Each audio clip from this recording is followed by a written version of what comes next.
Hey there, friend. I'm so glad you're here with me today. Let's be honest. English can feel overwhelming sometimes, right? Especially when you're trying so hard not to make mistakes. You know the words, you've studied the grammar. But when it's time to speak, something inside freezes. Your heart starts racing. Your voice goes quiet. Sound familiar? Well, I've been there too. And today's episode is all about that exact moment. If you've ever stayed silent because you were afraid of saying the wrong thing, this episode is for you. I want you to feel safe here because we're not chasing perfection. We're building confidence. We're learning how to use our voice, even when it shakes a little. Over the next hour, I'll share the real stories from my journey, the embarrassing ones, the proud ones, and the messy middle. I'll tell you what finally helped me stop fearing mistakes and start speaking out loud, in public, with confidence. We'll talk about why fear shows up when we speak English, the cost of staying quiet, and how to build courage, even when you're not fluent yet. So grab your headphones, get cozy, because this isn't just an English lesson. It's a conversation. Let's get into it. Let me take you back to the beginning. I remember sitting in an English class years ago, staring at the textbook, nodding like I understood. But inside, I was terrified. The teacher asked a question, and I knew the answer. I had studied it. I could see the sentence in my head. But the moment I imagined saying it out loud, my brain froze. My thoughts started spinning. What if I say it wrong? What if they laugh? What if my pronunciation sounds silly? So I didn't speak. I looked down at my notebook, pretended to write something, waited for someone else to answer. And that silence? It wasn't peaceful. It was heavy. It followed me everywhere. To the coffee shop when I wanted to order in English, to job interviews, to social events. I became a master of avoiding situations where I'd have to speak. I told myself, maybe I'll speak when I'm more fluent. But here's the thing. Waiting didn't make me fluent. Practicing did. Back then, I thought knowing English meant knowing all the rules. But I slowly realized knowing is not the same as using. And honestly, that fear of sounding wrong kept me stuck in silence for far too long. If you've ever been in that place, holding your breath instead of raising your voice, I see you. I get it. And I promise, it doesn't have to stay that way. Because if I could move past that fear, so can you. And in the next chapters, I'll show you exactly how I did it. One awkward sentence at a time. Ready? Let's keep going. Let's get to the heart of it. Why do we fear making mistakes in English? Well, think about it. Most of us grew up in school systems where making a mistake meant losing points, red marks on paper, teachers correcting us in front of others. Maybe someone laughed when we mispronounced something, or maybe we just felt ashamed when we didn't get the right answer. That fear, that pressure, it doesn't just disappear when we become adults. It stays in the nervous system. So now, when you're about to speak English, even a simple sentence like, "Can I have a coffee?" your brain remembers those old feelings. It panics a little. It says, wait, what if this isn't correct? What if they don't understand me? That's not because you're bad at English. It's because your brain is trying to protect you. Here's the science. When you feel nervous, your amygdala, the part of your brain responsible for fear, sends a signal. It says, something feels risky here. That fear response can block access to the language center of your brain. That's why sometimes, even if you know the word, you just can't say it. But let's pause right there. You are not broken. This is normal.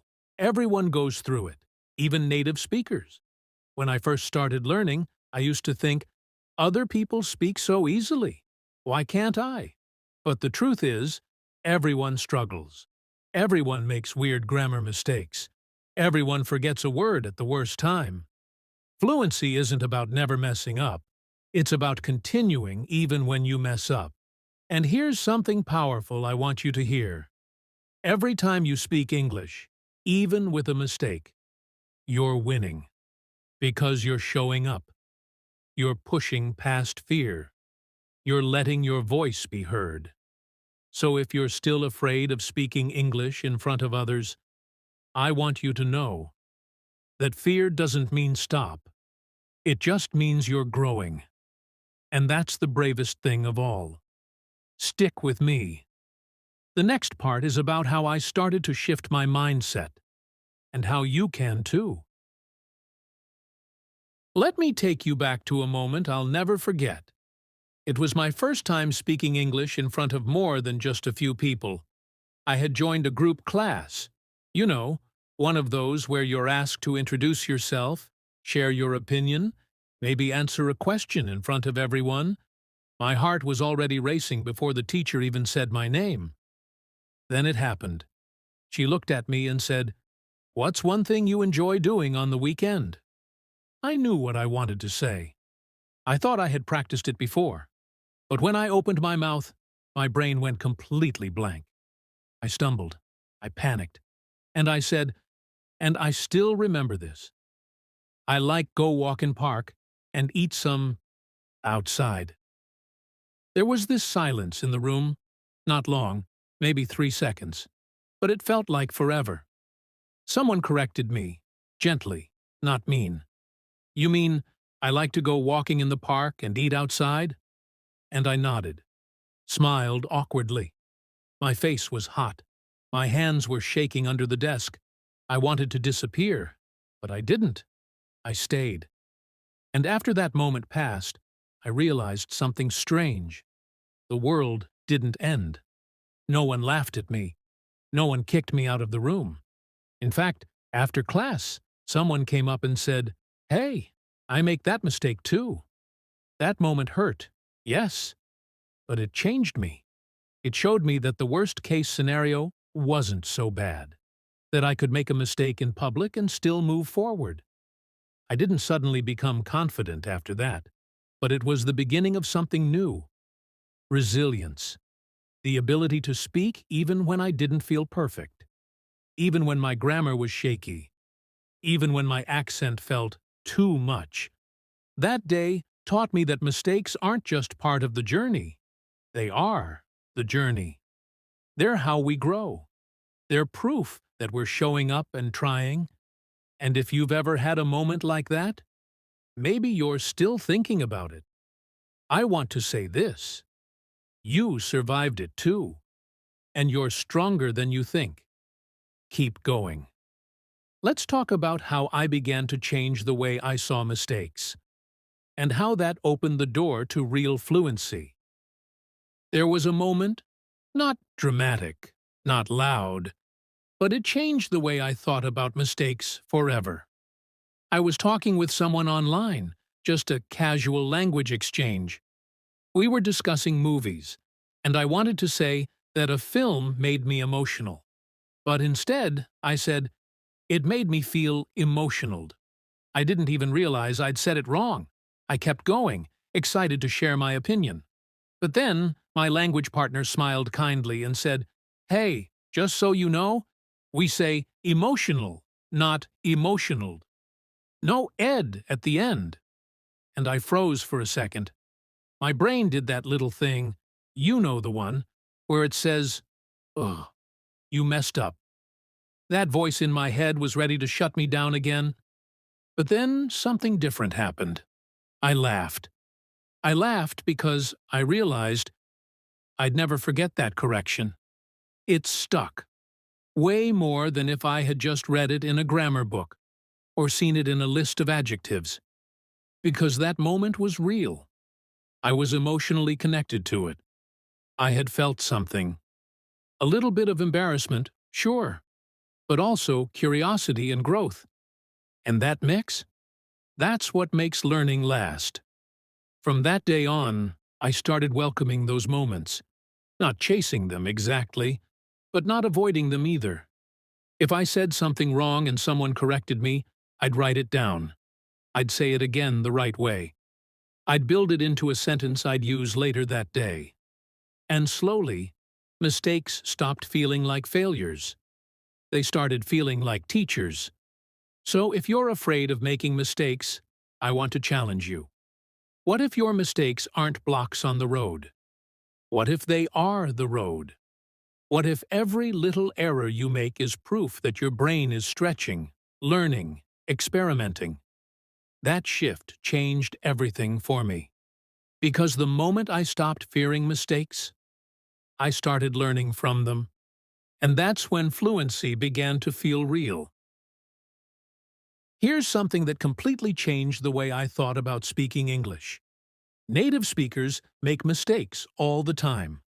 I remember once I was listening to two American friends talk. Just a normal conversation in a cafe. One of them said, "She don't know yet." And I froze. Wait, don't? Isn't it supposed to be? Doesn't? Yes, grammatically, that's a mistake. But guess what? The conversation didn't stop. No one gasped. No one pulled out a red pen. The other person nodded and replied normally. They were focused on the message, not the grammar. That moment was eye-opening. Another time, a native English speaker said, "I seen that movie last week." I blinked. Did I hear that right? Seen? Shouldn't it be I saw? And yet again, nobody cared. The communication was clear. The conversation kept flowing. And that's when I realized fluency isn't about speaking perfectly. It's about connection. Even people who've spoken English their entire lives forget words, repeat themselves, say things wrong, or use casual, messy grammar in everyday conversation. They say gonna instead of going to. They mix up past tenses. They forget names, pause mid-sentence, and say or you know 5 times in a row. And guess what? It's normal. So if you're a learner and you're stressing about getting every sentence exactly right, stop for a second and breathe. Because if native speakers can make mistakes and keep talking, so can you. And here's the powerful truth. When you stop aiming for perfection and start aiming for connection, your fluency grows faster. Your confidence builds. Your fear gets quieter. You stop trying to sound like a textbook, and you start sounding like you, in English. And that's when things really begin to change. Let me take you back to a moment I'll never forget. I was in a group interview for a part-time job. It was simple. A short introduction, a few questions about availability, and a final group task. Nothing too serious, but I was terrified. I had prepared answers. I knew the words. But when it was my turn to speak, I froze. I smiled awkwardly. I nodded. And then I said almost nothing. Other candidates, some with worse grammar than mine, spoke up confidently. They laughed, made eye contact, shared their thoughts. Me? I just kept repeating in my head, "Don't make a mistake. Don't mess up." And in doing that, I said nothing at all. Afterward, I walked out knowing what had just happened. I missed my chance. Not because I didn't know English, but because I let fear take the wheel. That moment hurt.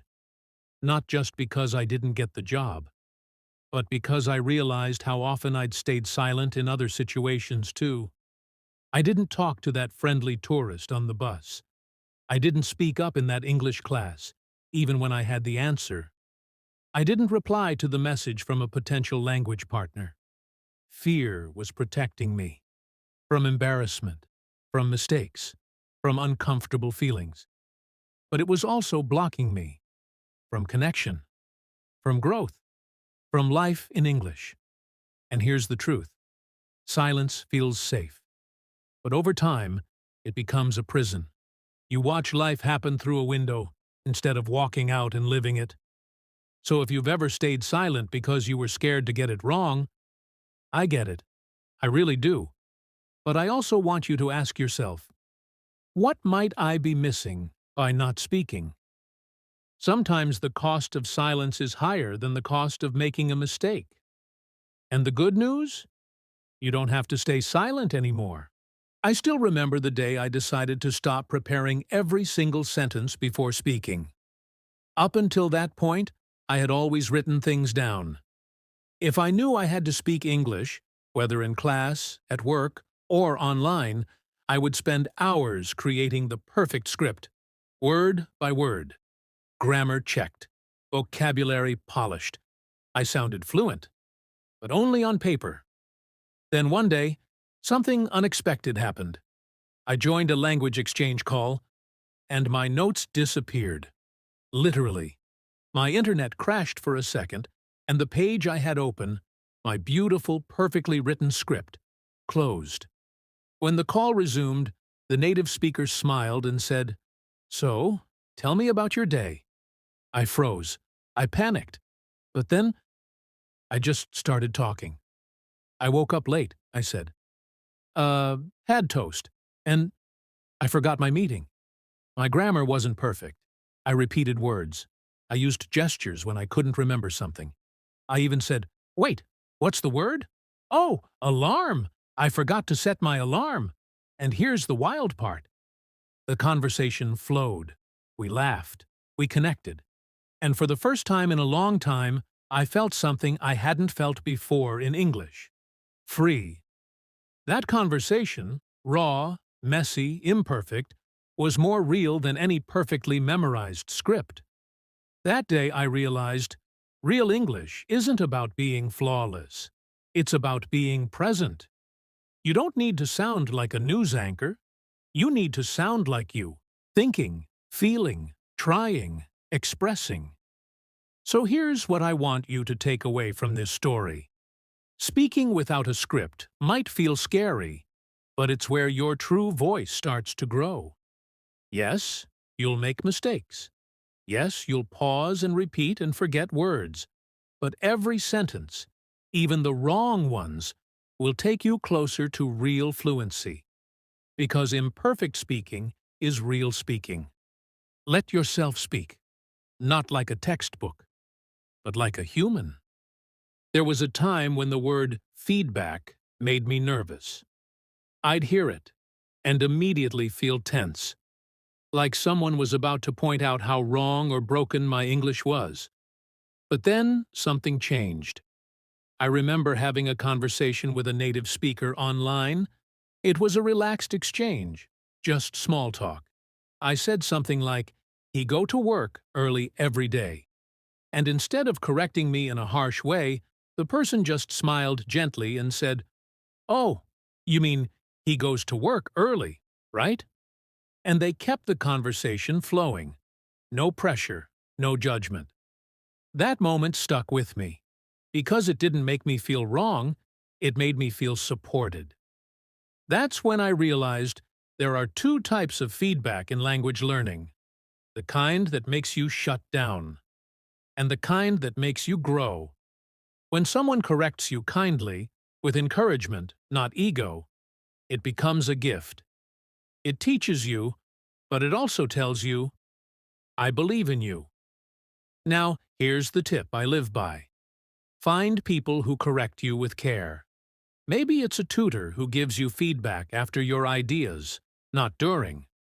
Maybe it's a friend who gently repeats your sentence the right way. Or maybe it's even you, recording your own voice and correcting yourself with compassion, not criticism. Because here's the truth. We need correction to grow, but we need it from people and environments that make us feel safe enough to try. So don't fear feedback. Seek the right kind. Let it lift you, not limit you. That's how confidence grows. One kind correction at a time.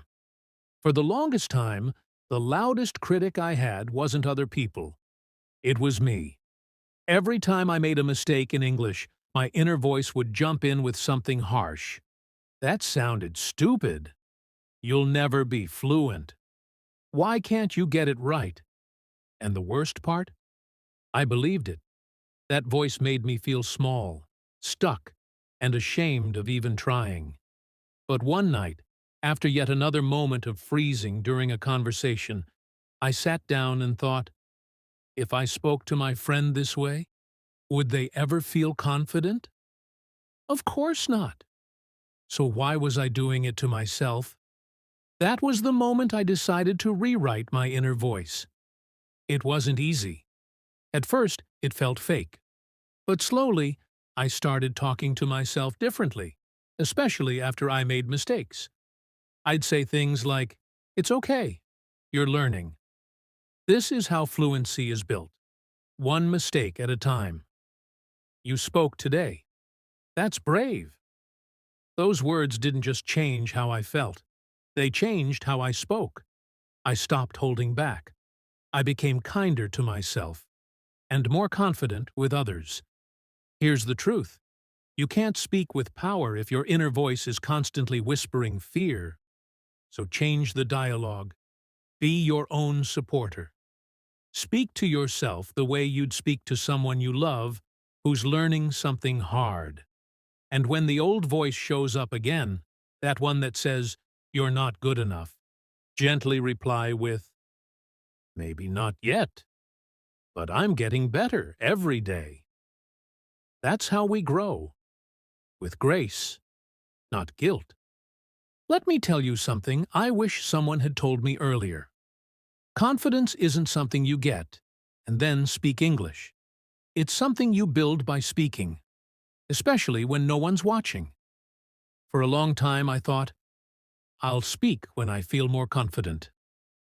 But that moment never came until I started practicing alone. Every morning, I stood in front of the mirror. It felt silly at first. I'd look at myself and say simple things like, "Good morning. How are you feeling today? I have a lot to do, but I'll take it one step at a time." Sometimes I'd pretend I was answering questions in an interview. "What do you enjoy doing in your free time? Tell me about your favorite movie." And here's the magic. The more I heard myself speak English, the more my brain said, "Hey, we can do this." Then came the voice notes. I'd record myself talking for just 1 or 2 minutes about my day. I never shared them. They weren't perfect. But I listened back. I noticed patterns. I noticed improvement. At night, I'd journal. Not long essays, just 5 or 6 sentences about how I felt, what I did, what I learned. And that helped me think in English. It gave my thoughts structure. It gave my voice a rhythm. Here's the truth. Every sentence you whisper in the mirror, every note you record on your phone, every journal page you write in English, they count. They're like quiet bricks, building your confidence layer by layer. You don't need an audience to grow fluent. You need consistency, patience, and the courage to practice, even when no one else is listening. Because every word you speak alone makes your voice stronger in public. Every tiny effort adds up. Confidence doesn't start in front of a crowd. It starts in front of your reflection. I remember the moment like it was yesterday. I was sitting in a cafe with a group of international friends. We were talking about weekend plans, just casual stuff. Normally, I'd stay quiet, nod, maybe laugh when everyone else did. Just to blend in. But that day, something changed. Someone turned to me and asked, "What about you? What do you usually do on Sundays?" And without thinking, without translating or hesitating, I just answered, "I usually sleep in, make a big breakfast, and watch something on Netflix. I like slow Sundays." That was it. So simple, so ordinary. But it felt like flying. My hands weren't shaking. My heart wasn't racing. I wasn't thinking, is my grammar right? Or did I say that perfectly? I was just speaking. like a real part of the conversation. And after I said it, I caught myself smiling. That was the moment I knew. Not because I used fancy words or long sentences, but because I felt no fear. I was in the moment, fully present in English. That's what fluency felt like for me. It wasn't about speaking perfect English. It was about flowing through the moment with confidence, connection, and ease. I walked home that day feeling lighter, proud. Not because I knew every word, but because I stopped letting fear control me. And that's what I want for you. Your moment will come. And when it does, it won't feel dramatic or loud. It'll feel natural, effortless, like you're finally speaking the version of you that's been waiting to come out. That's real fluency. That's freedom. Let's be real. When you're nervous, your brain doesn't always cooperate. That's why I started collecting tools, little things that helped me speak even when I felt unsure, even when I didn't have the right word or perfect grammar. The first tool? Phrase templates. These are lifesavers.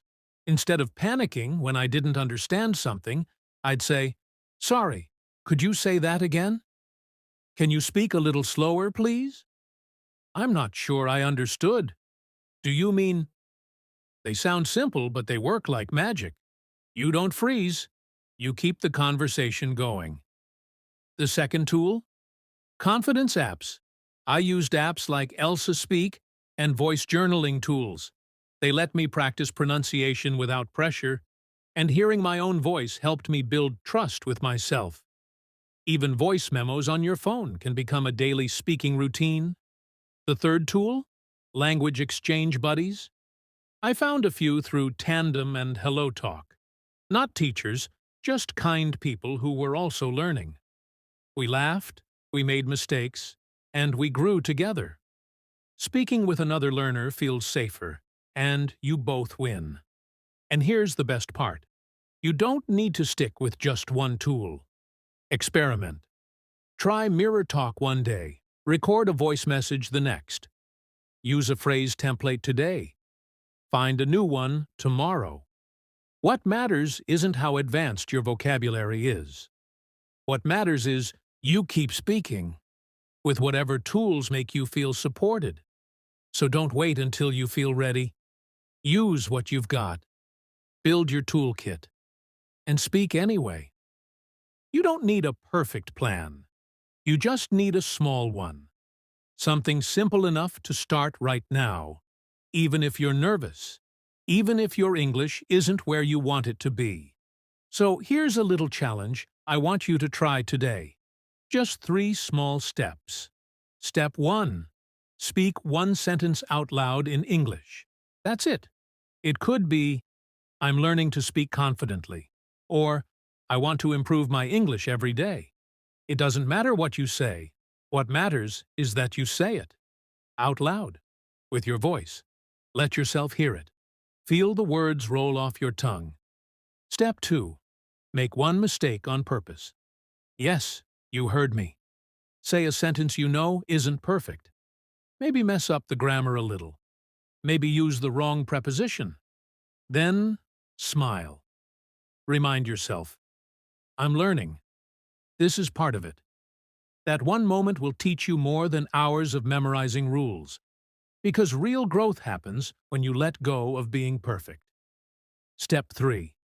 Reflect on one thing you did well. Did you speak with confidence? Did you try even when you were nervous? Did you keep going when you forgot a word? Celebrate that. Write it down. Say it out loud. Be proud of yourself. Because here's the truth. Fluency isn't built in perfect classrooms or fancy textbooks. It's built in tiny moments like this. A single sentence. A small mistake. A quiet win.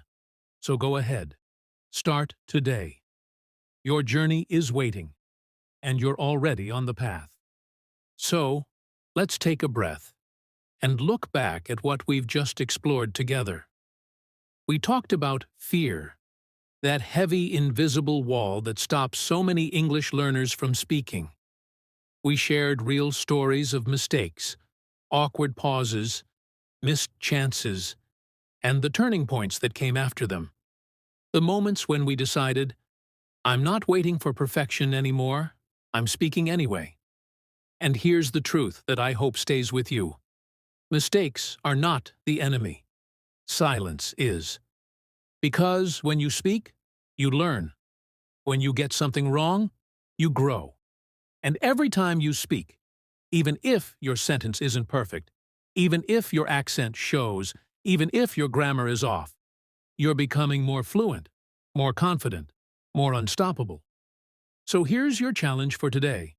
Say one full sentence in English, out loud, even if you're alone, especially if you're alone. Then make one small mistake on purpose, and let it be okay. And finally, write down one thing you're proud of in your English today. And if this episode helped you, even just a little, I'd love to hear from you. Subscribe to the podcast. Share this episode with someone who's learning. Leave a review or comment with your favorite quote or your proudest moment. Because this community isn't just about grammar or vocabulary, it's about courage. And you've already shown yours by listening this far. Now go speak. Loudly or quietly. Perfectly or not.